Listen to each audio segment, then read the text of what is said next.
शुरुआत जीएसटी से कर ले। GST anyway goods and service tax, तो थोड़ा बहुत इनफास्ट आ जाओगे। गवर्नमेंट के लिए टैक्स एक सोर्स ऑफ इनकम है, जिसे हम लोग रेवेन्यू कहते हैं। It is a source of revenue for the government. कभी इकोनॉमिक्स पढ़ोगे, पब्लिक फाइनेंस के अंदर फिस्कल पॉलिसी के बहुत सारे इंस्ट्रूमेंट हैं। तो बहुत सारे इंस्ट्रूमेंट में एक टुकड़ा हो गया आपका कि ये सोर्स ऑफ इनकम है, टैक्सेशन। जब टैक्स की बात आती है तो एक नजरिया है वो डायरेक्ट टैक्स है या इनडायरेक्ट टैक्स है, डायरेक्ट टैक्स है या इनडायरेक्ट टैक्स है। डायरेक्ट टैक्स के बारे में बोला जाता है कि जिसपे टैक्स का पेमेंट और इंसिडेंस, इंसिडेंस यानी बियरर सेम पर्सन है, देने वाला भी और बियर करने वाला भी, तो उसे हम लोग कहते हैं डायरेक्ट। तो इनडायरेक्ट किसको कहते हैं? टैक्स पेमेंट कोई और करता है और वो किसी दूसरे से ले लेता है, यानी पेयर कोई और इंसिडेंस प्रभाव किसी और पे पड़ता है। जैसे कि जीएसटी, वो जो सेलर था, जो सप्लायर है, वो पहले गवर्नमेंट को खरीदते वक्त टैक्स तो देता है, लेकिन वो हमसे ले लेता है। इसलिए तुम उसे कह सकते हो कि जीएसटी एक इनडायरेक्ट टैक्स है और इनकम टैक्स एक डायरेक्ट टैक्स है। थोड़ा सा और आगे बढ़ते हम लोग। जीएसटी इंसिडेंस या टैक्सेबल इवेंट, वो कौन सी घटना है जो जीएसटी को अराइज करती है? तो वो घटना है लॉ के हिसाब से supply of goods and services. Supply of goods and services, यदि बिजनेस के सिलसिले में कोई गुड्स या सर्विस किसी को सप्लाई किया तो सप्लायर, और जिसे मिला वो रिसीवर। तो जिसने भी सप्लाई किया, इंसिडेंस, ये टैक्स का जन्म हो गया। मतलब गुड्स खरीदे और बेचोगे तो जीएसटी अराइज होगा, सर्विस यानी किसी के लिए एक्सपेंसेस तो किसी के लिए इनकम। एमसीक्यू के लिए कुछ और भी वर्ड्स देख लेते हैं। जीएसटी कितने तरह का होता है? Type of GST. तो टाइप ऑफ जीएसटी के बारे में बोला गया है, वो जो सप्लाई है, खरीदना और बेचना, यदि विद इन द स्टेट यानी इंट्रा स्टेट रहा, यानी बायर और सेलर सेम स्टेट से, डब्ल्यूबी से हैं, तो दो तरह के जीएसटी लगते हैं, एक सीजीएसटी और एक एसजीएसटी, यानी हाफ हाफ। स्टेट की जगह यूनियन टेरिटरी रहा तो उसका नाम हो जाता है यूटीजीएसटी। तो ध्यान रखो, इंट्रा स्टेट वर्ड है, इंट्रा, विद इन, मतलब बायर सेलर भी वेस्ट बंगाल, बायर भी वेस्ट बंगाल, तो जीएसटी दो टुकड़े में टूटता है। Inter state, between the state, seller UP का मान लो, बायर डब्ल्यूबी का, तो दो स्टेट के बीच की घटना को कहते हैं इंटर, एक ही स्टेट के घटना के अंदर को कहते हैं इंट्रा। तो यदि वो इंटर स्टेट है तब वहां आईजीएसटी पूरा लगता है 18%। मजाक तो नहीं बोल सकते हम, बट वो सही है। मान लो वेस्ट बंगाल में ही सेलर एंड बायर है, तो आधा मोदी जी लेंगे और आधा ममता जी लेंगी एसजीएसटी। और यदि बायर एंड सेलर दो डिफरेंट स्टेट के हैं तो पूरे के पूरे मोदी जी लेंगे, ठीक है, वो स्टेट और सेंटर के बीच एक रेवेन्यू शेयरिंग है, कुछ इससे इधर से उधर हो जाते हैं। टाइप ऑफ जीएसटी कब कौन सा लगेगा ये याद रखना। अब आजा जीएसटी के अकाउंट का नामकरण। तो ध्यान रखो, जब आप बेचते हो या किसी को सर्विस दे रहे हो यानी इनकम मिल रहा है, तब जीएसटी का नाम रखना आउटपुट जीएसटी। आउटपुट, बेचते हो, सामान आपके पास से जा रहा है, तो नामकरण हम लोग कहते हैं आउटपुट जीएसटी। जब आप खरीदते हो या खर्च है और यदि मुझे जीएसटी का क्रेडिट मिलता है, तब हम लोग एक अकाउंट का नाम देते हैं इनपुट जीएसटी। इनपुट खरीदने पे और एक्सपेंसेस पे इनपुट, बेचने पे और इनकम पे आउटपुट। रिटर्न में भी सेम रहेगा, यदि सेल्स रिटर्न है तो आउटपुट, परचेज रिटर्न है तो इनपुट। चलिए, एंड फाइनली ट्रेडिशनल वे में जीएसटी यानी पर्सनल अकाउंट है, वो गवर्नमेंट को रिप्रेजेंट कर रहा है, और मॉडर्न के वे में वो लाइबिलिटी है, आउटपुट, क्योंकि सरकार के बिहाफ में आपने किसी से लिया है, और इनपुट एसेट्स है, क्योंकि आपने सरकार को दिया तो बाद में रिकवर होगा। पहले पेज से यही सब ज्ञान लेते हैं, खरीदने बेचते वक्त एंट्री, सीधे सीधे एमसीक्यू में आ जाओ। तो बाकी लोग रेडी रहोगे आप? मेरे सामने कुछ स्क्रीन में एक क्वेश्चन अभी आपके पास आ रहे हैं, और अब आपको आंसर बताना है। रेडी? पहला क्वेश्चन है, on intra state, on intra state यानी विद इन द स्टेट कौन सा जीएसटी लगेगा? बताओगे? सही आंसर कौन सा? सही आंसर कौन सा?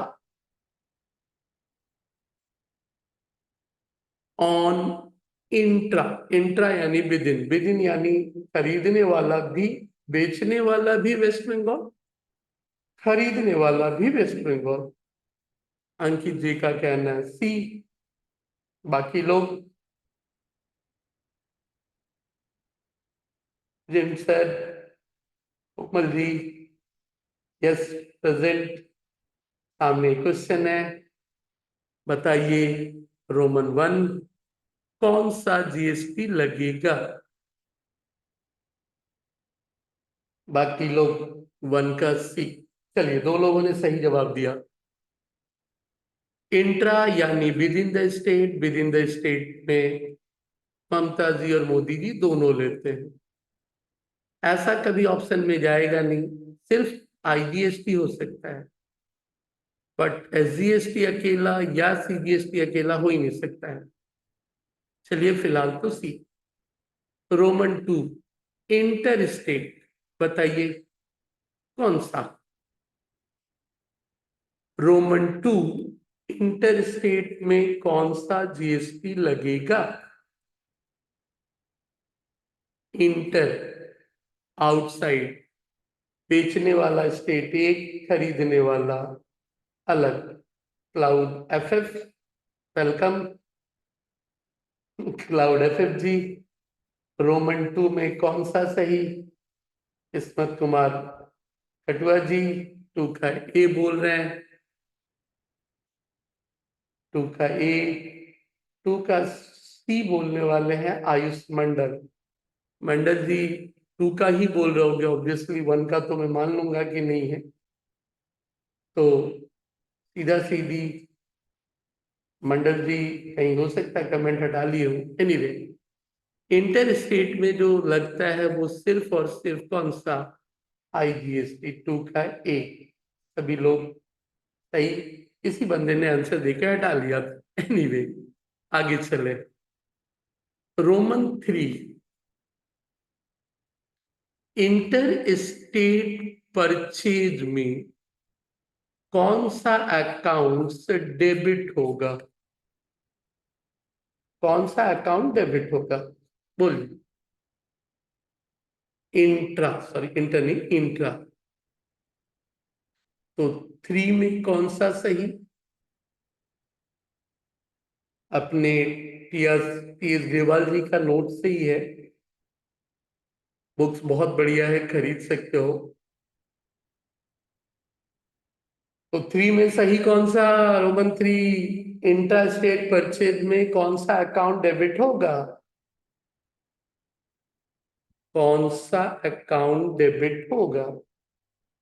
अंकित जी बोल रहे हैं 3 का बी, कोमल जी बोल रही हैं 3 का बी। Anyone else? चलिए, तो कुछ चीजों को याद रख लेना। इंट्रा में सी देखे ही थे, सीजीएसटी एसजीएसटी, तो यहाँ भी इंट्रा में सीजीएसटी और एसजीएसटी वाला ही होगा। तो बोलोगे सर यहाँ तो एक ही ऑप्शन है, बाकी तो हो ही नहीं सकता है। लेकिन एक और चीज, परचेज के केस में तुमने देखा था इनपुट अकाउंट, इसलिए सही कौन सा? बी, 3 का बी। चलिए 3 का बी सही था। 3 का ए कब सही होता बोलो तो? 3 का ए कब सही होता? कौन सा वर्ड क्वेश्चंस में बदल जाता तो 3 का ए सही होता? कब? इस क्वेश्चन में कौन सी वर्ड्स में चेंज हो जाता तो? बहुत बढ़िया कोमल जी।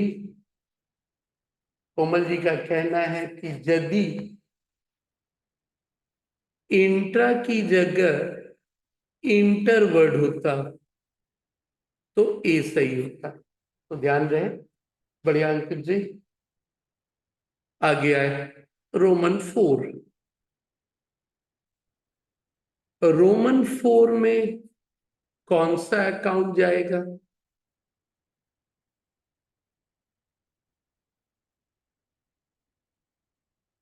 चलिए किस्मत जी, जो भी है inter state when account is created, ठीक है।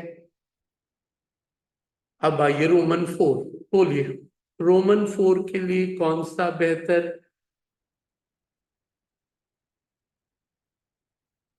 4 का सी किसी ने कहा, सॉरी बी। किस्मत जिसकी बोले हैं कोमल अंकित बी बोल रहे हैं। बहुत बढ़िया कोमल जी और अंकित जी। सेल है तो आउटपुट, तो इनपुट तो होगा ही नहीं। इंटर है तो ऊपर पढ़े थे आईजीएसटी, तो फिर बेटर कौन? Output IGST. बहुत बढ़िया। अब आ जाओ सेट ऑफ। सेट ऑफ के बारे में छोटा सा ज्ञान सुन लेना। सेट ऑफ के बारे में एक ज्ञान है जो हमेशा से ध्यान रखोगे। इनपुट और आउटपुट एक दूसरे से एडजस्ट होते हैं, और यदि कम रहा तो किसी दूसरे से भी होंगे, और उससे भी कम रहा तो फिर पॉकेट से देना होता है। तो इनपुट खरीदते वक्त दिए थे, और वो 3 में से कोई भी एक हो सकता है। तो इनपुट एडजस्ट होगा पहले तो खुद से मतलब आईजीएसटी है तो आउटपुट के आईजीएसटी से, इनपुट सीजीएसटी है तो आउटपुट के सीजीएसटी से, और इनपुट एसजीएसटी है तो आउटपुट के एसजीएसटी से। मतलब पहले तो अपना अपना भाई खुद में एडजस्ट होगा। एक बार यदि खुद से हो गया और उसके बाद भी इनपुट में बैलेंस है, तो इनपुट आईजीएसटी आउटपुट सीजीएसटी से भी हो सकता है और आउटपुट एसजीएसटी से भी हो सकता है। मतलब आईजीएसटी किसी से भी हो जाएगा, आईजीएसटी किसी से भी हो जाएगा इनपुट का। यदि इनपुट सीजीएसटी और एसजीएसटी में है तो आउटपुट में किसी से भी हो जाएगा। आईजीएसटी किसी से भी हो जाएगा, बस ध्यान रखना input CGST output CGS SGST से कभी नहीं होगा। मतलब ममता जी और मोदी जी एडजस्ट ही नहीं होंगे, या इनपुट एसजीएसटी आउटपुट सीजीएसटी से भी नहीं होगा। ओके, बहुत बढ़िया है मुन्ना जी। बस वर्षा, एनीवे, तो वर्षा कहानी यही चल रहा था कि कौन किससे एडजस्ट होगा। क्वेश्चंस क्या था अपने पास? अब बोलो रोमन 5 में कौन सा सही?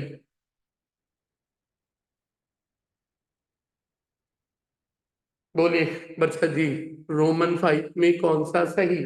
सिबाने आप भी पढ़ लो, बहुत बढ़िया है। लोग की दुआ है, आप लोग की दुआ में ही यादें हैं। बोलो कौन सा सही? रोमन 5। 5 का कोमल जी बोल रही है ए। किसी को कोई आपत्ति? किसी को कोई आपत्ति? पहले ही बोले, पहले खुद से। पहले खुद से। डी गलत बोले हो। फिर साजी। सॉरी 4 नंबर को तुम लोग बीच बीच में उड़ा देता है। अंकित जी 5D गलत। अभी बोले इनपुट आईजीएसटी पहले खुद से होगा ए। पहले फर्स्ट, उसके बाद किसी से भी हो सकता है। उसके बाद फर्स्ट वर्ड है, ये वर्ड नहीं रहता ना तो तीनों बोल सकते थे, तब डी जाता। तो अंकित जी डी तब लिखना यदि फर्स्ट वर्ड नहीं रहे, लेकिन यदि फर्स्ट वर्ड दे दिया देन पहले ए। चलो रोमन 6 फिर बोल लो, आसान है, अभी सीखे हो। रोमन 6 बोल लो, आसान है, अभी सीखे हो। फर्स्ट वर्ड देखे नहीं थे, देखा करिए, संवेदनशीलता रखनी होगी। चलिए 6 का आंसर बताओ।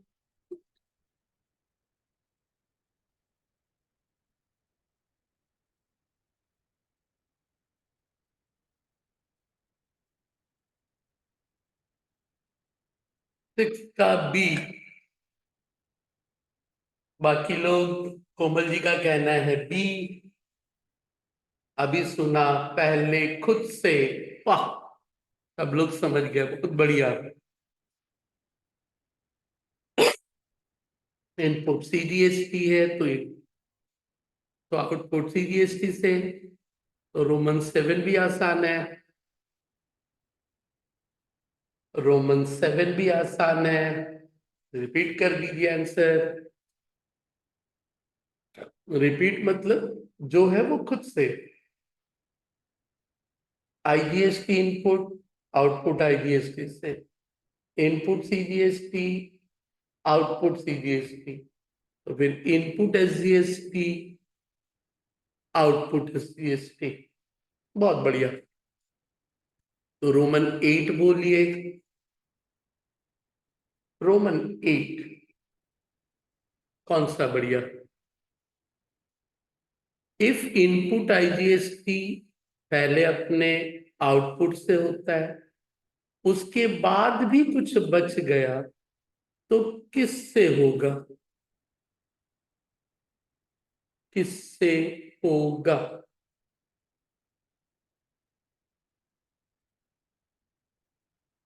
तो ध्यान रखना, थोड़ा कंफ्यूजन भले ही होगा रोमन 8, क्योंकि अभी मैंने थोड़ी देर पहले ही सीक्वेंस बताया है, और सीक्वेंस यही रहेगा बाबू। खुद से एडजस्ट होने के बाद, खुद से एडजस्ट होने के बाद फिर उसके बाद पहले सी, फिर एस। फिर कौन सा सही? रोमन 8 में, रोमन 8 में कौन सा सही बोलिए? किसी के पास संबंध से 8 का डी, अंकित जी क्लाउड एफएफ 8 का डी। अभी दिखा है फिर भी गलती बोल रहे हो बाबू। आउटपुट आईजीएसटी तो हो ही गया, उसके बाद कौन सा? चलिए कोमल जी ने सही जवाब दिया बाबू। कौन सा? Output CGST. आउटपुट आईजीएसटी से एडजस्ट कर लिए, इसके बाद जो बचेगा पहले सीजीएसटी, इसके बाद एसजीएसटी। चलिए फिर रोमन 9 बोलिए। रोमन 9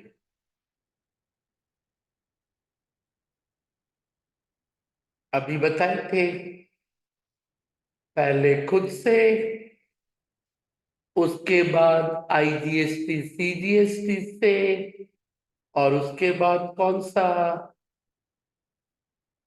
उसके बाद कौन सा 9 का? कोमल जी ने कहा सी, अंकित जी सी, वर्ष जी ने भी कहा सी, ऑब्वियसली SGST। तो सीक्वेंस जो थोड़ी देर पहले बता रहे थे, ध्यान रख।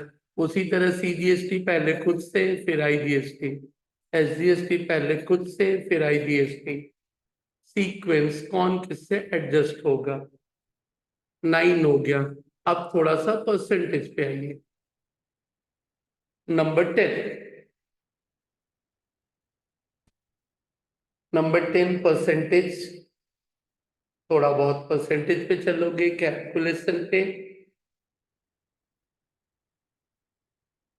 तो क्वेश्चन क्या है? 40,000 का गुड्स बेचा गया इंट्रा स्टेट पे 10% ट्रेड डिस्काउंट पे। GST 12% है।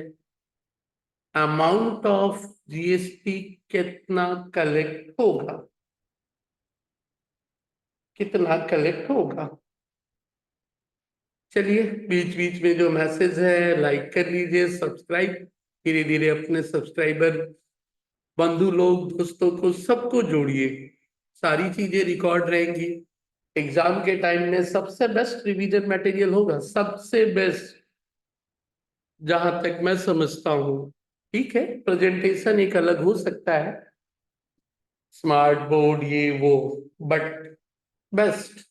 चलिए 10 का बताइए आंसर फटाफट। टाइम लग रहा है, कैलकुलेटर अलाउड नहीं है।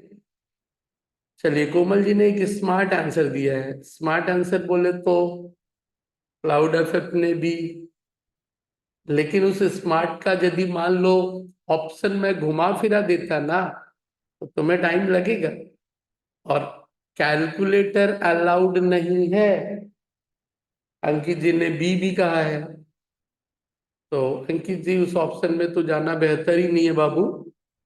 चल, कौन सा GST है? इंट्रा। इंट्रा मतलब विद इन, वेस्ट बंगाल के अंदर ही। तो फिर IGST ऑप्शन में तो घाटना ही मत, IGST ऑप्शन घाटना ही मत। बच गया तो लगता तो CGST SGST दोनों है, खाली CGST का है भाई, दोनों होगा। दूसरा, 40,000 का 12%, 12% का आधा आधा, 12% का आधा आधा, 6-6%। बट कैलकुलेट करके दिए हैं। चलिए, बढ़िया है कोमल जी। तो 40,000 से 10% पहले माइनस करेगा, ट्रेड डिस्काउंट हमेशा माइनस बोलते हैं। तो 10% चार एक जीरो हटाते, तो 40,000 से 4 हटा दिया तो बचा कितना बाबू? 36। सर, इंट्रा और इंटर बाबू एक ही चीज में, इंट्रा इंटर में ही रुके हो। इंट्रा और इंटर कितना बढ़िया यहाँ है, कंफ्यूजन दूर कर लीजिए। हैंड रिटन लिखे हो। चलिए कोमल जी, 11 छोड़िए, अभी तो 10 में ही रहे। तो अभी अंकित जी इंट्रा इंटर में ही रुके हैं। इंट्रा CGST SGST, इंटर सिर्फ IGST। ये सही रखिए। अब आ जाओ इधर। 40 से 36 चला गया, 36 का 6%, तो 2 जीरो उड़ा देना। 6 × 0 6 0, फिर 6 × 6 36 का 6, क्षत्रिय 18 और 21, 2160। सही जवाब डी, 10। चलिए 11 का आंसर कोमल जी पहले ही दे के बैठी हैं, आगे से हम लोग कम कर लेंगे। तो 11 के क्वेश्चंस में असीम कोलकाता, गिरधारी दिल्ली, सामान बेचा है असीम ने, तो इनपुट मत सोचना, एक आउटपुट में भी कोलकाता और दिल्ली इंट्रा है ना इंटर है, इंटर है, तो फिर SGST होगा ही नहीं, सिर्फ और सिर्फ कौन, SGST। तो 11 का ए, कैलकुलेशन में भी ध्यान रखना कभी अमाउंट गड़बड़ रहे तो 50,000 से 10 माइनस कर दे, कितना बचा बाबू, 45,000। 45,000 का 18%, तो 45,000 का 18%, सीधा सीधा 20, 18/100 उड़ा दे, 18 का 50,000, 10%, 45, 18%, तो 18 का 18 0, और 45 से 18 को गुणा कर दे, तो रहा कितना, 8,100। चल अब जा, 12 का कौन सा आंसर होगा बोल, 12 में कौन सा,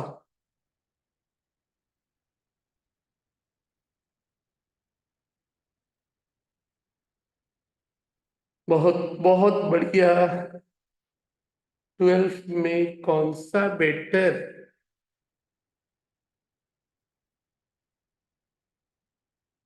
अमर जी ने 50,000 लेस 10% खरीदा, GST है, दोनों का दोनों कोलकाता में है, तो GST कितना, GST कितना, तो ध्यान रख, परचेज है, परचेज में आउटपुट नहीं, दोनों कोलकाता के हैं, इंट्रा, तो दोनों जब कोलकाता के हैं तो CGST आधा, SGST आधा, अमाउंट तो ऐसा ही है, 8,100 को 2 से डिवाइड कर दे, 4050, 4050, तो दोनों, वर्षा जी भी सही है, कोमल जी भी सही है, क्लाउड इफेक्ट भी, बस 8,100 को हाफ कर दो, आंसर अपनी जगह। ये क्वेश्चंस को लेके आप लोग थोड़ा सा सोचते हो, assertions and reason based. 4 school का पेपर मेरे पास है जो एग्जाम एक्स्ट्रा हुआ था, थोड़ा सा उसे सारा करने के बाद मैं स्कूल के पेपर को भी सॉल्व करूंगा, बट ये जो assertions और रीजन, थोड़ा सा ध्यान रख कि assertions रीजन का मतलब क्या है, क्योंकि एक तो बहुत सारे MCQ में assertions रीजन है, और एक तुम्हारे हैं ट्रू एंड फॉल्स, बट जिंदगी में होना तो MCQ है बाबू, तो ट्रू फॉल्स, कभी कभार फिल इन द ब्लैंक भी है, तो ठीक है, ट्रू फॉल्स भी प्रैक्टिस कर सकते हो, फिल इन द ब्लैंक भी कर सकते हो, फिल इन द ब्लैंक थोड़ा सा कंसेप्ट को और स्ट्रॉन्ग है, तो GST पे हम लोग, अभी हम fill in the blanks true false पे नहीं जा रहे, वो रहने देते हैं। रीजन एसर्शंस का कहानी थोड़ा सा क्लियर कर लीजिए। हमने कहा कुछ लोग बात करते हैं रीजन एंड असर्शन, मतलब क्या है, तो रीजन एंड असर्शंस के ऊपर छोटा मोटा थोड़ा सा ज्ञान ले लो। रीजन असर्शंस में ज्ञान क्या है भाई, तो पहले असर्शन, असर्शंस की बात करोगे तो जैसे कि मान लो एक क्वेश्चंस पे ही बात कर रहे थे, असर्शंस एंड रीजन में, assertions का मतलब एक स्टेटमेंट यानी फैक्ट। अब ये फैक्ट यानी एक स्टेटमेंट है, तो assertions उस फैक्ट का कोई तो बेसिस होगा, उसको बोलते हैं रीजन। कारण क्या है, बोला सर मतलब, मतलब ये है, मैं एक छोटा सा एग्जांपल ले लूं क्या, कि फैक्ट ये है, सैलरी अकाउंट इज डेबिटेड, ये सच है या फैक्ट है? ये फैक्ट मान लो। सैलरी हमेशा डेबिट होता है, उसका कारण क्या है? सैलरी इज ए एक्सपेंसेस,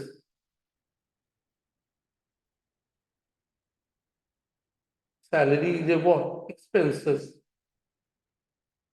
तो सैलरी डेबिट है, ये फैक्ट ट्रू है। सैलरी एक खर्च है या नॉमिनल अकाउंट है, ये भी ट्रू है। मतलब असर्शंस भी ट्रू है, रीजन भी ट्रू है। तो बोला सर दूसरा क्या होता है? दूसरा ध्यान देना क्या है? Salary account is credited,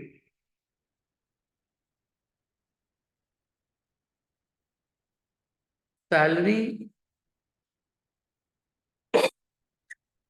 is a income. मतलब सैलरी क्रेडिट होता है, अब ये फॉल्स है, और सैलरी इनकम है, ये भी क्या है? फॉल्स है। तो ऑप्शन क्या बनता है?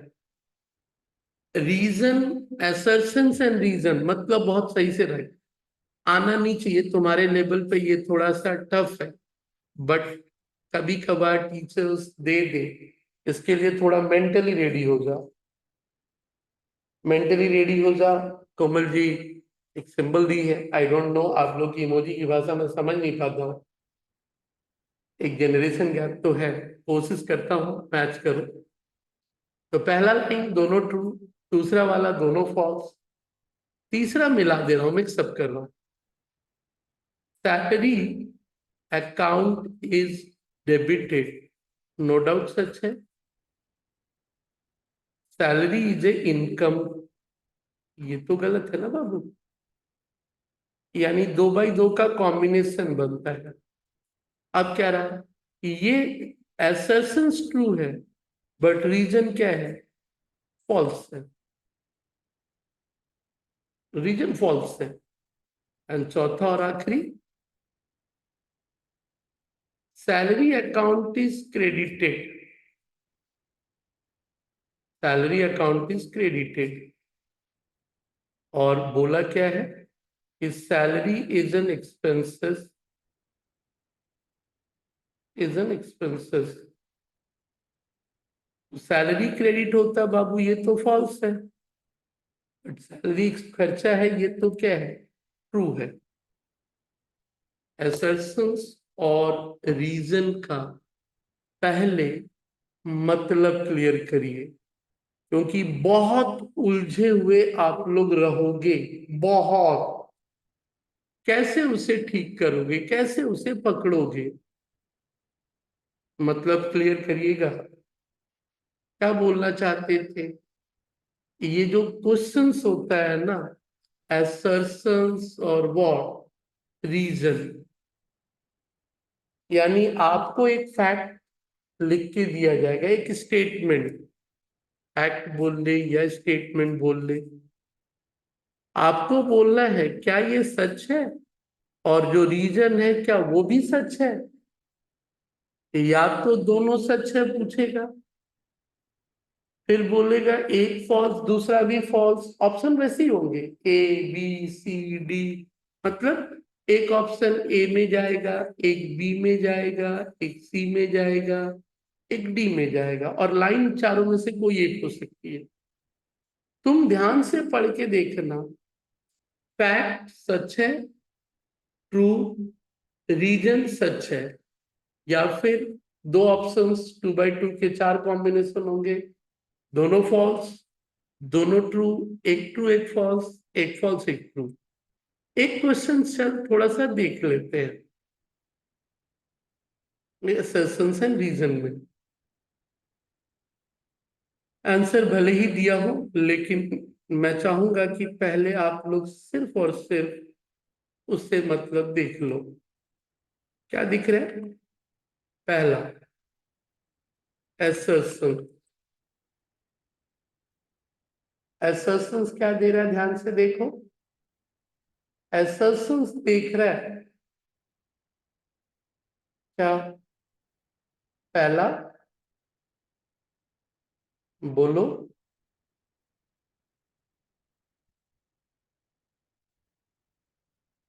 सीजीएसटी, एसजीएसटी,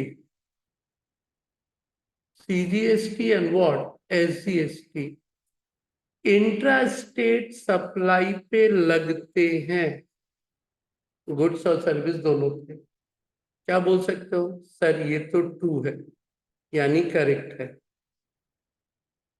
फिर CGST means central and goods and service, SGST means state goods and service. क्या बोला? क्या नाम सेंट्रल और स्टेट होने से लगता है? ना। किस पे लगता है बाबू, बोलो, कैसे सही समझेंगे? तो ऊपर क्या बोला, ए एंड बी दोनों सही है, बोला हाँ सही है। बट क्या जो रीजन आर है वो करेक्ट एक्सप्लेनेशन है ऐसा नहीं का? चलिए, कोमल जी ने सही कहा ना। मतलब सीजीएसटी एसजीएसटी इंटरस्टेट पे लगता है, ये सही है। दोनों का नाम भी सही है, सीजीएसटी और एसजीएसटी। क्या वो रीजन है? ना, नाम ही होने से नहीं होगा बाबू। सीजीएसटी और एसजीएसटी नाम के कारण नहीं हुआ, इसलिए वो करेक्ट एक्सप्लेनेशन नहीं है। रीजन, असर्शन रीजन दोनों सही है, बट रीजन सही एक्सप्लेनेशन नहीं है, सही एक्सप्लेनेशन नहीं है। आप लोगों के लेवल पे ये क्वेश्चन थोड़ा सही नहीं होता है, इसीलिए परेशान मत होना रीजंस असर्शंस बेस पे, बिकॉज डोंट थिंक कि सही होगा। एक क्वेश्चन फिर भी देख लो। सीजीएसटी एसजीएसटी इंट्रा स्टेट पे लगता है, both half the rate of GST prescribed in IGST, सही है। Rate of GST is same इधर आईजीएसटी इज लेविड, सीजीएसटी और एसजीएसटी इज लेविड। सोचो कौन सा सही? सीजीएसटी एसजीएसटी इंट्रा पे लगता सही है दोनों, और हाफ रेट होता है। रेट आईजीएसटी लगाओ, सीजीएसटी लगाओ, एसजीएसटी लगाओ, हाँ सही है बाबू, ये भी सही है। और आधा क्यों होता है? जब आईजीएसटी नहीं लगा तो आधा आधा, आईजीएसटी नहीं लगा तो आधा आधा। इसका मतलब assertions एंड रीजंस करेक्ट है, और रीजन भी तुम्हारा क्या हुआ, करेक्ट एक्सप्लेनेशन है। सवाल बहुत कंफ्यूजिंग होते हैं, आपसे इस तरह का सवाल पूछना मेरे हिसाब से उनके लिए जायज नहीं है इस स्टेज में, इसीलिए परेशान मत होइएगा, मत होइएगा। 1 में ए सही, 2 में बी सही, ज्यादा मैं बात नहीं करूंगा, बस मतलब क्लियर कर लिया हूं रीजन असर्शंस दोनों के बारे में। इससे ज्यादा मत ही सवाल कभी मत देखना। एग्जाम हॉल में यदि कुछ पूछे तो वो उनकी गलती है, तुम पे ये फंसाना नहीं था, वो जानबूझ के आपको परेशान कर रहे होंगे। छोड़ो, आगे बढ़ो। जीएसटी देख लिए, तो थोड़ा सा फटाफट एक कंसेप्ट वाला हिस्सा देख लिया जाए, यानी अकाउंटिंग स्टैंडर्ड वाला, अपने मैट के पेज नंबर 29 से।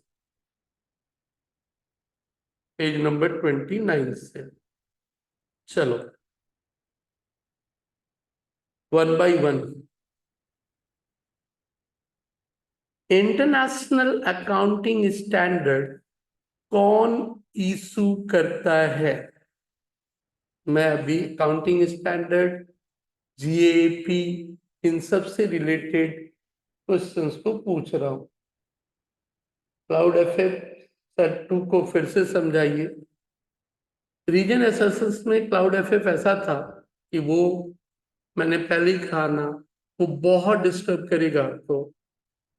एसेसमेंट का रीजन, और ऊपर से वो रीजन सच है, बट वो जरूरी नहीं है कि एक्सप्लेनेशन है उसका, इसलिए एक बार के लिए छोड़ दे बाबू। चल वन का, international accounting standards are issued by Arpit Ojha ji. One का बी गलत है बाबू। अंकित जी वन का सी, ये भी गलत है। और कोमल जी वन का बी गलत है। बाबू नाम है इंटरनेशनल अकाउंटिंग स्टैंडर्ड, कौन इशू करता है? सीए तो इंडिया वाला करता है, इसको काहे बोल रहा भाई? सही है आईएस, आईएएसबी। आईएएसबी का मतलब international accounting standard board. International accounting standard board, ध्यान रहे। ये कब सही होता? जब ये इंटरनेशनल नहीं होके सिर्फ और सिर्फ क्या होता, अकाउंटिंग स्टैंडर्ड, तब भी सही। बट यदि इंटरनेशनल आ गया तो आईएएसबी होगा। चलिए नंबर 2, बहुत सारे कंसेप्ट हैं। हैंड रिटन मैंने बहुत बढ़िया लिखा है, हायर लेवल पे भी चलेगा, लोअर लेवल पे भी चलेगा बाबू।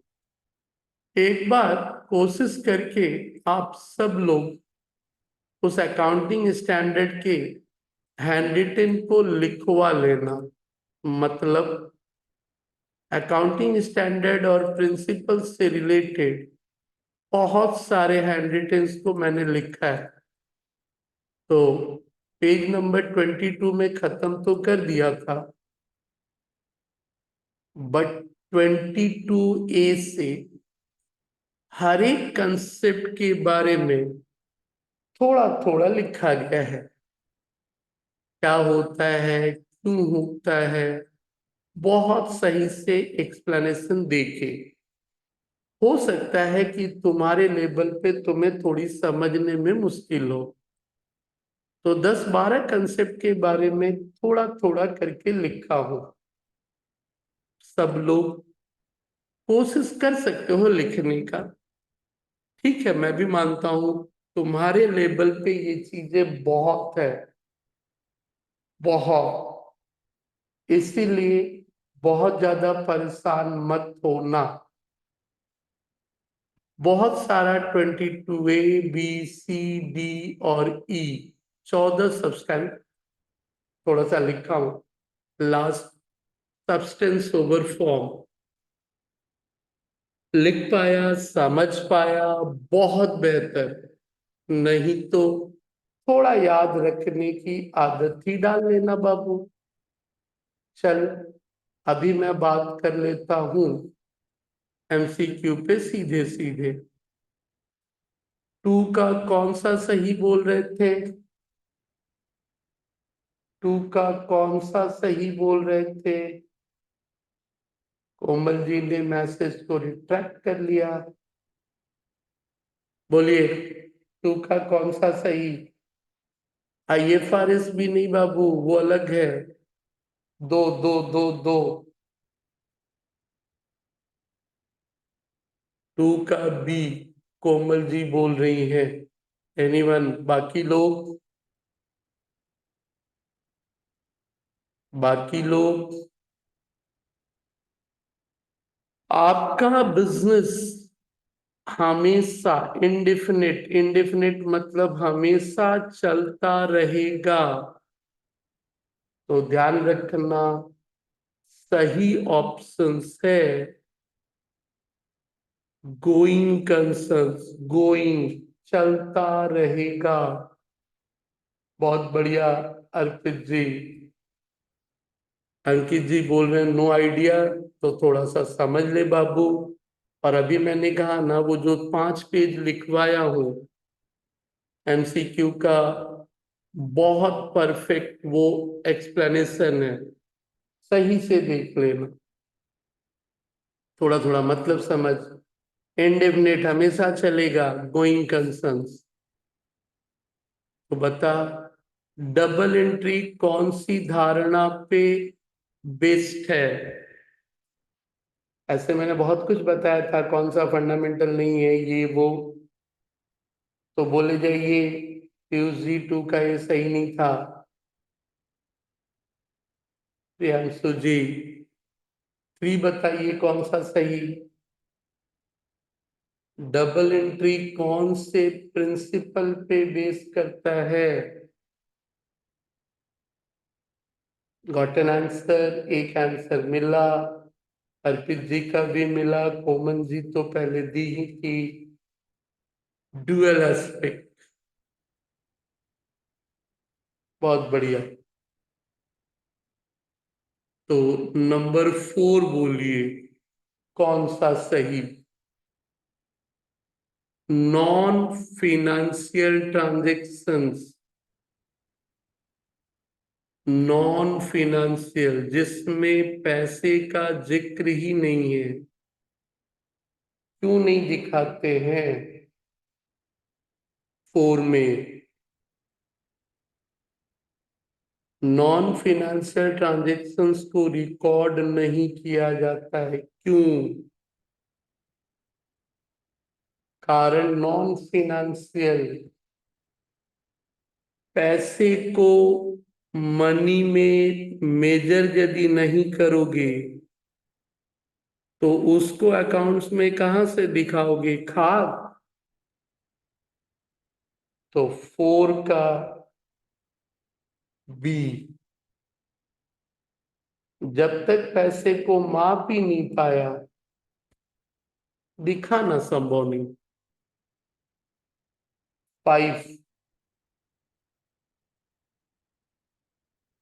5 में चला, और कुछ बताए थे बाबू, एक ही क्वेश्चंस बहुत बार मिलना,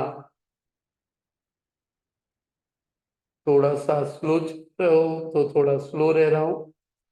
अभी तक लोग 3 में भी हैं, 4 में पूछ दिया, बता भी दिया, कोई दिक्कत नहीं है। 5 में आ जाओ, क्योंकि थोड़ा सा 10-15 क्वेश्चंस हैं, इसको आज खत्म कर लिया जाए। वो तेरा 12 नंबर में एक दो हिस्सा और बचा है, बाद में डिस्कस करेंगे। कल के क्लास में भी फिजिकली बात होगी। 5 में क्या होगा आंसर? एक बंधु ने कहा है पी, पढ़ाए थे समझाए थे थ्योरी क्लास में। फंडामेंटल अकाउंटिंग एजम्पशंस कौन से अकाउंटिंग स्टैंडर्ड में है? और वहां बोले थे 3 है। एक्रूअल फंडामेंटल है बाबू, गोइंग कंसर्न्स फंडामेंटल है, कॉन्सिस्टेंसी भी फंडामेंटल है। तो फंडामेंटल एजम्पशंस 3 होते हैं। तो यदि फंडामेंटल 3 होते हैं तो बताओ कौन सा सही? ऑप्शंस के आधार पे फंडामेंटल यदि 3 होते हैं तो ऑप्शंस के आधार पे कौन सा सही? तीनों का नाम लिख चुका हूं, बोल भी दिया था। फंडामेंटल अकाउंटिंग एजम्पशन कहाँ जिक्र है? एस 1। एस 1 का नाम क्या है? Disclosure of accounting policy. Arpit ji C बोल रहे हैं, अंकित जी सी सही है। गोइंग कंसर्न्स बोला ही नहीं है, छोड़ दो एक बार के लिए। 5 का सी, 6 नंबर। प्रियांशु जी पहले ही बोल के बैठे हैं, जीएपी का पूरा नाम, जीएपी का पूरा नाम। आगे पीछे का है भाई। प्रियांशु जी पहले 6 का बोले फिर 5 का बोल रहे हो, या तो ग्लिचेस के कारण। बोलो 6 में कौन सा सही? अंकित जी सी, प्रियांशु जी सी। चलो बढ़िया है। सीएपी कोमल जी सी, जनरली एक्सेप्टेड। चलिए 7 बोलो, कौन सा सही जानते हो? सेपरेट एंटिटी, सॉरी क्वेश्चन से अलग है। कैपिटल को लाइबिलिटी साइड में दिखाने का कारण क्या?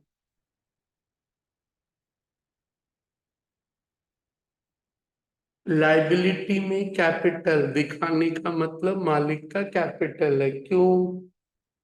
क्या कारण? 7 7, 5 6 हम लोग कर चुके हैं। 7 के लिए बोलिए कौन सा बेटर ऑप्शन? 20 22 क्वेश्चन से 27 फटाफट डिस्कस कर ले रहे हैं हम लोग। 1 से 7 का ए, बहुत बढ़िया। सेपरेट एंटिटी, कैपिटल बोल लो, ड्राइंग बोल लो, दिखाने का कारण है सेपरेट एंटिटी। 8, कल बात करेंगे इस पे भी, बट आज थोड़ा सा ध्यान रख लो, आज समझाना भी मुश्किल। कंजर्वेटिव, कंजर्वेटिज्म ऑफ अकाउंटिंग कौन से बेसिस में झलकता है, दिखता है? चलिए कल डेटा के साथ बात करेंगे। मिक्स्ड बेसिस, मिक्स का दूसरा नाम है हाइब्रिड बेसिस। तो ध्यान रखना, 8 के लिए सही है कौन सा, मिक्स या हाइब्रिड? एक्चुअल गलती है बाबू। कंजर्वेटिज्म पे हमेशा सही करना हाइब्रिड या मिक्स। एक और सवाल पे अलग होगा कंजर्वेटिज्म। चलो 9 का आंसर बता सकते हो? क्वेश्चन नंबर 1 में डिस्कस हुआ था, तो 9 का आंसर गलती मत बोलोगे।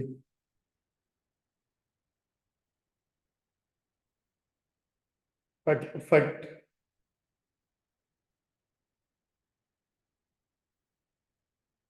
9 में क्या जाएगा? ऊपर में क्वेश्चन नंबर 1 के समय डिबेट हुआ था। बहुत बढ़िया अंकित जी। B, ICAI. बोला सर सब तो आईसीए लगता है, ये हो गया आईसीएसआई, ये हो गया आईसीडब्ल्यूएआई, कुछ लोग आईसीएमएआई भी बोलते हैं, आईसीएमआई। बट सीए में 9 का बी। 10 में क्या सही होगा? 9 का बी, 10 में क्या सही?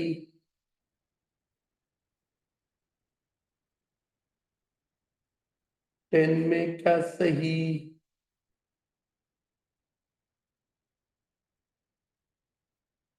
बोलिए।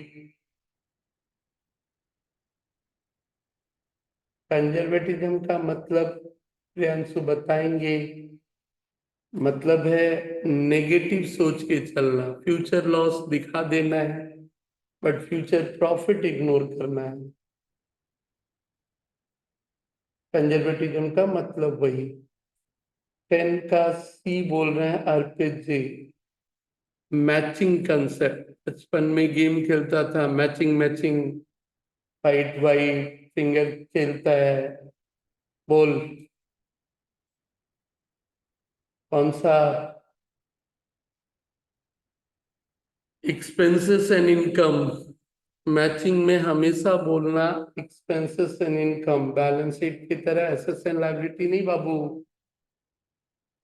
चला 10 के बाद 11,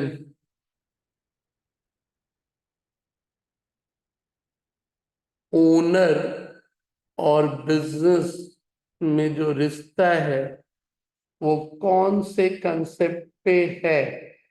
बोलिए कौन से कंसेप्ट पे है? मालिक और वो, बोले जाओ। आसान है। मालिक से रिलेटेड कुछ भी बोला, मालिक से रिलेटेड कुछ भी बोला तो बाबू एंटिटी, सेपरेट एंटिटी।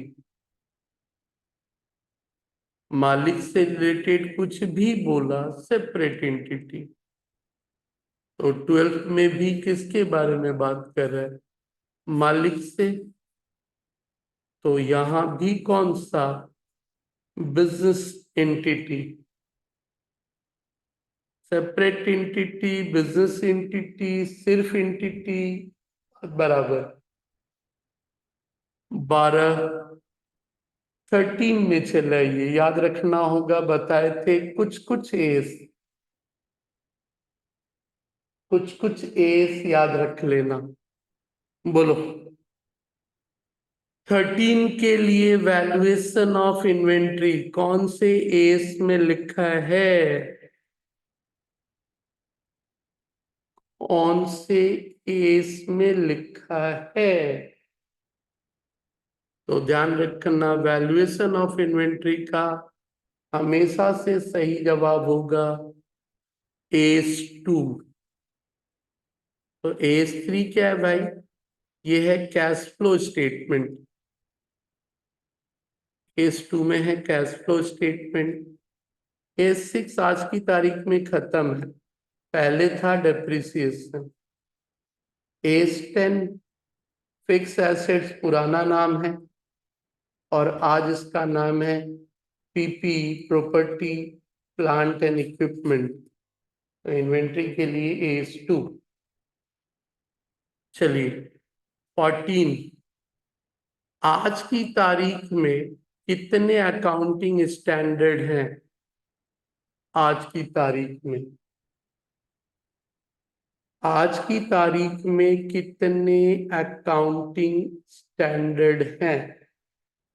तो सही जवाब टोटल, वैसे मैंने पहले ही कहा था 32, दो हटा लिए गए हैं, दो हटा लिए गए हैं। एस सिक्स हट चुका है, एस एट हट चुका। तो आज की तारीख में आंसर टिक करना 30, यानी डी। क्वेश्चन नंबर 15 थोड़ी देर पहले डिस्कस हुआ था क्वेश्चन नंबर 10 में। 15 का सही जवाब दोगे? 15 का सही जवाब दोगे? थोड़ी देर पहले 10 में हम लोग कर चुका है। क्या बोले थे 15 में? 22 क्वेश्चन है, चलो फटाफट कर लेते हैं, 2 5 10 मिनट में और हो जाएगा। जब कभी भी एक्सपेंसेस और रेवेन्यू बोल ले, कौन सा कंसेप्ट? बढ़िया अर्पित जी, मैचिंग। मैचिंग। 16 बोलिए।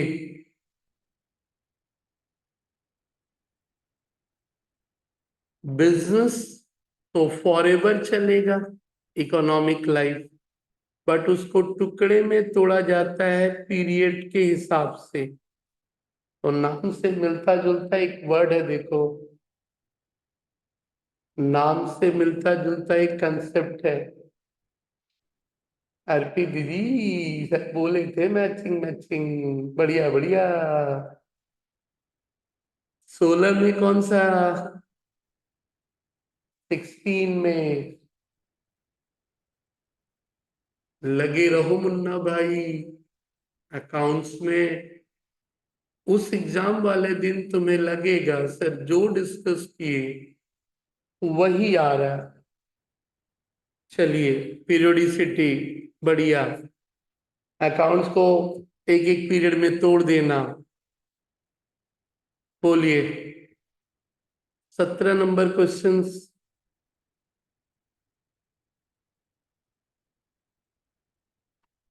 अकाउंटिंग प्रिंसिपल को स्टैंडर्डाइज करने में या पॉलिसी को क्या जरूरी है? अकाउंटिंग स्टैंडर्ड, अकाउंटिंग प्रिंसिपल और पॉलिसी को स्टैंडर्ड बनाने में क्या जरूरी?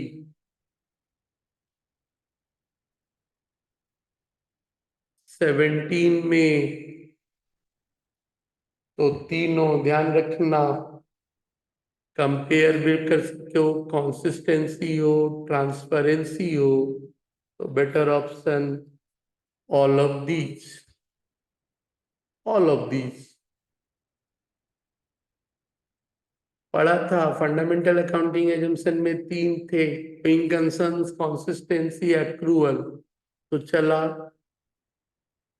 18 नंबर क्वेश्चंस में क्या बोला? तुम किसी अकाउंटिंग पॉलिसी को चेंज करना चाहते हो, उसका कारण क्या हो सकता है? आप किसी अकाउंटिंग पॉलिसी को चेंज करना चाहते हो, उसका कारण क्या हो सकता है? किसी भी चीज को बदलने के लिए आप कहते हो कि उसको अपनाने से और बेहतर प्रेजेंटेशन होगा, और बेहतर, बोला हाँ ठीक है। लॉ को मानने की बात होगी, बोला हाँ ये भी चलेगा। अकाउंटिंग स्टैंडर्ड को भी मानना होगा, हाँ बोला ये भी होगा। तो बेहतर है ऑल ऑफ दीज।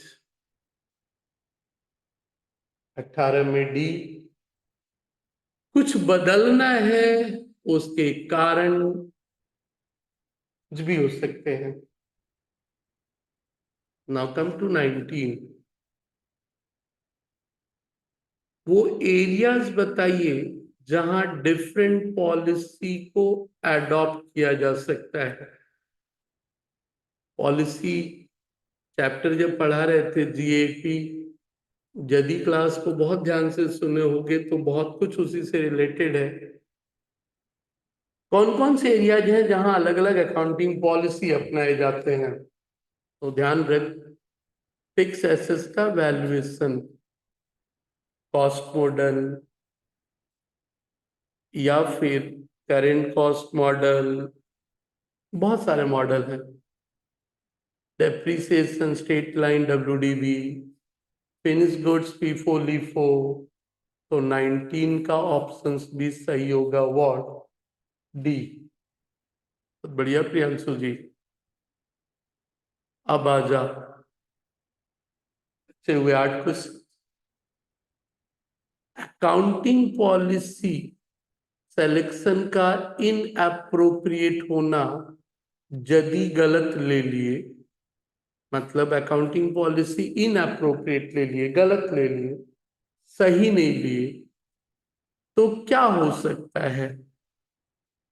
क्या हो सकता है? तो बोले थे बिजनेस में दो चीजें हैं। फाइनल अकाउंट में दो कौन सी विशेषता थी बाबू? परफॉर्मेंस और कौन सा? पोजीशन। तो परफॉर्मेंस और पोजीशन दो चीज है। और यदि गलत ले लिए ना तो या तो वो ज्यादा दिखेगा ओवर स्टेट, या फिर क्या दिखेगा, कम दिखेगा। तो 20 में दोनों हो सकता है, प्रॉफिट कम भी प्रॉफिट ज्यादा भी, लॉस भी कम ज्यादा भी, ओवर या अंडर। तो 20 का ए सही। 21,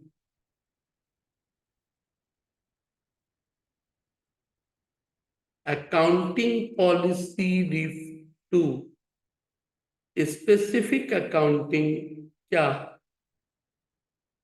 अकाउंटिंग पॉलिसी को यदि बोला जाए तो उसे क्या बोल सकते हो, क्या बोल सकते हो। 21 की बात कर रहे थे हम लोग, मतलब खाली प्रिंसिपल या उसका मेथड अप्लाई करने का, या दोनों। तो ध्यान रखना दोनों। तो सी नंबर ऑप्शन 21 का सही है। 21 का अर्थ जी। चलिए क्लब एफ प्रियांशु जी। 22, मेजरमेंट डिसिप्लिन, किसी भी चीज को मापना है, क्या क्या चीज उसमें कंसीडर होगा, क्या क्या चीज उसमें कंसीडर होगा, किसी चीज को मापना है तो बोलो।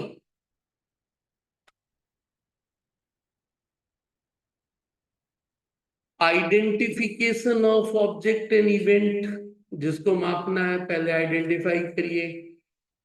सिलेक्शन ऑफ स्केल, स्केल भी डिसाइड करिए।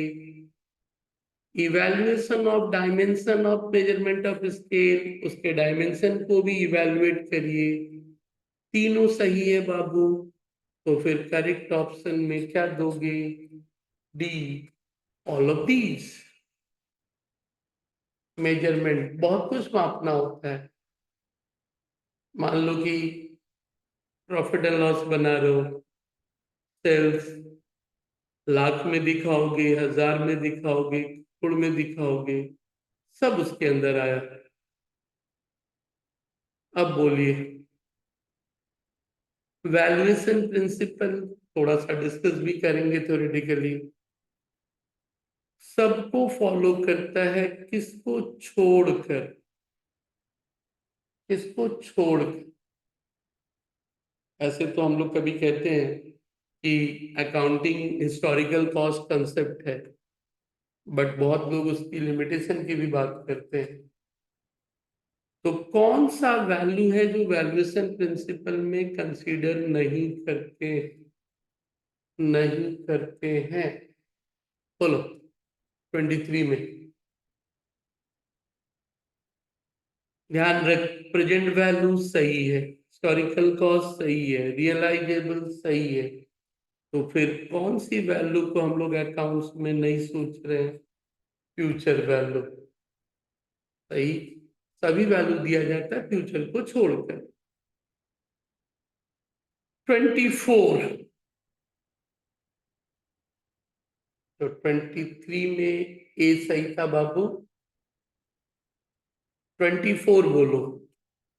ट्रांजेक्शन्स पढ़ चुके हैं, इवेंट जिनको not capable of being expressed in terms of what, money, जिनको मनी में एक्सप्रेस नहीं कर सकते हो, उसे रिकॉर्ड नहीं करते हो। ऑलरेडी ऊपर डिस्कस हुआ है। कौन सा सही, जिसको मनी में मापा ही नहीं, मनी मेजरमेंट कंसेप्ट। 24 बी। चलिए, अर्पित जी ने सही जवाब दिया था। बचे हुए 3 आखिरी क्वेश्चंस हैं, खत्म कर लिया जाए। 25, 25,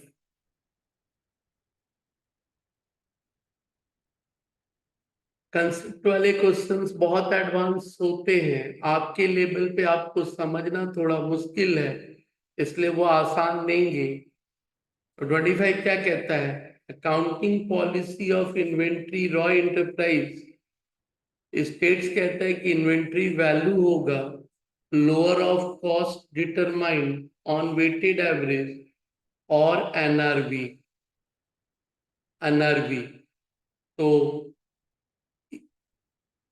कौन सी अकाउंटिंग प्रिंसिपल आपने फॉलो किया यदि ये पॉलिसी अपना रहे हो तो? कौन सी पॉलिसी आपने फॉलो की है? कॉस्ट और एनआरवी का लोअर अपनाना, ध्यान रख, उसी का नाम है मनी में, सॉरी नहीं, कंजर्वेटिव कंसेप्ट। कंजर्वेटिव कंसेप्ट होता है कि स्टॉक का वैल्यू लोअर दिखना चाहिए, और कंजर्वेटिव का ही दूसरा नाम है प्रूडेंस मेजर। तो प्रूडेंस बोल ले, कोई कंजर्वेटिव बोल ले, ध्यान रखना सही होगा यही। चल, चीजें पहले ही कहा था, तेरे ऊपर से ही है बहुत सारी चीजें। 26 अकाउंटिंग स्टैंडर्ड की कौन सी मजबूरी है?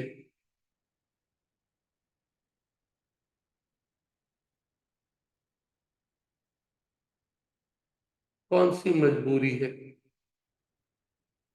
अकाउंटिंग स्टैंडर्ड बढ़िया है, बट फिर भी तो ध्यान रखना, अकाउंटिंग स्टैंडर्ड कभी भी लॉ के ऊपर नहीं जा सकता, भले ही आपको लगता है बढ़िया हो सकता है। कैन नॉट ओवरराइड, ये सही है, ये मजबूरी है। कभी कभी accounting tend towards rigidity, rigidity मतलब यही करना होगा, बोला भाई दूसरा, बोला ना।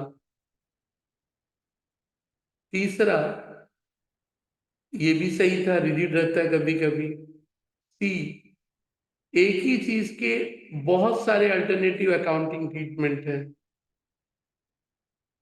तो प्रॉब्लम होता है किसको चुने। तो फिर 26 में D is the correct answer. चलिए 27,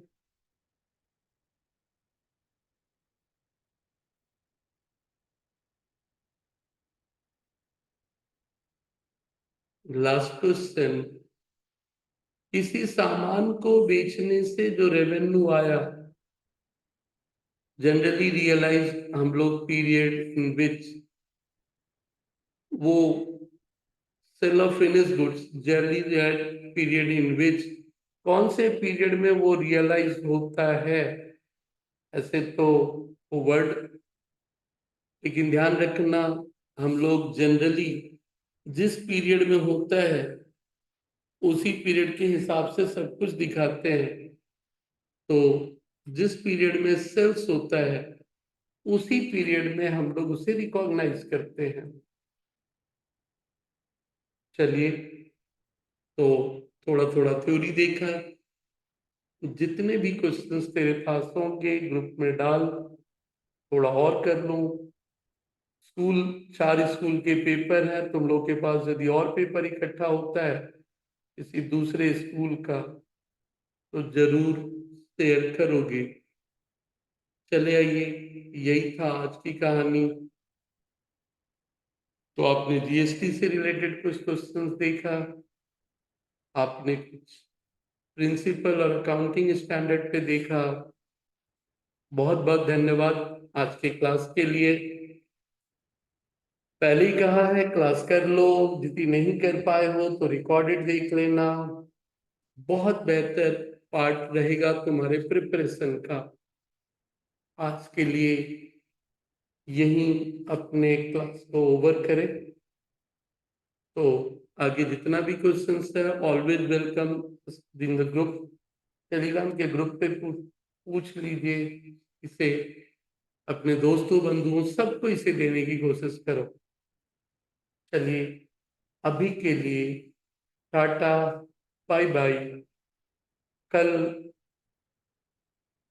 संडे है, रहने दिया जाएगा। मंडे से हम लोग इस प्रोसेस को फिर चालू करेंगे।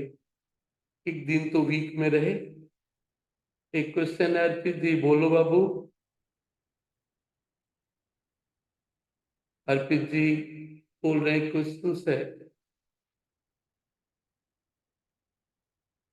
जितना भी ये लिंक है अपने दोस्तों या स्कूल के ग्रुप में डाल दिया करना भाई, सबके लिए। डोंट थिंक, हेजिटेट मत करना, आजादी है। अर्पित जी का क्वेश्चन है कि ऑप्शनल एग्जाम होगा कि नहीं। ये ऑप्शनल एग्जाम का मतलब बाबू, स्कूल वाला बोला नहीं होगा। ये ऑप्शनल बोल के मतलब क्या होता है? क्योंकि काउंसिल ने तो कहा फर्स्ट, हो सकता है कि कुछ लोग नहीं दिए, फेल हो गए। बेहतर होगा स्कूल से ही पूछ लो बाबू, कि जो करना है वो स्कूल को करना है। और जो अथॉरिटी है, मुझे लगता है उसी अथॉरिटी से बात करो।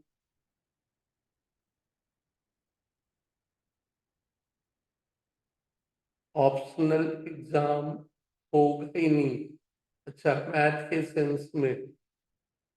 अब ये देख, मैंने पहले ही कहा स्कूल, कहीं कहीं स्कूल अपने आप को मानता है कि वो रेडी नहीं है। चलिए, इसलिए स्कूल के ऊपर है, बेटर होगा उनसे ही पूछ लो बाबू। आप स्टूडेंट लोगों के लिए तो एग्जाम नहीं होना बहुत बेहतर मानते हो, नंबर भी मिल जाएगा। चलिए, tata, bye bye, thank you all of you.